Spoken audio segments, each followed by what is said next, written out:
তুই যদি এখনো এক আল্লাহর ইবাদত করিস, তোকে বদ্ধ ঘরে আটকে রেখে মৃত্যু দেব, দেখি তোর রব কিভাবে বাঁচায় তোকে। আমি তবুও তার ইবাদত করব। বৃদ্ধকে পাতা ঢুকাও।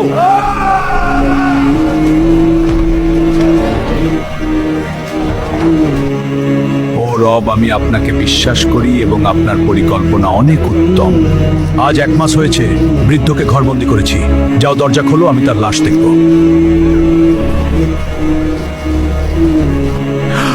আমি 1 মাস হয় তোমাকে ঘরে বন্ধ করেছি, খাবার দেইনি, পানি দেইনি, তাহলে কিভাবে বেঁচে আছো?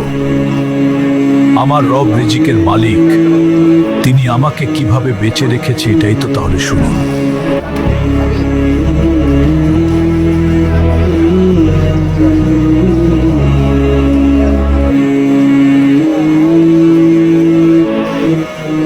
তোমার রবের যদি এত সুন্দর নিয়ামত হয়, তাহলে আজ থেকে আমি ইসলাম গ্রহণ করলাম।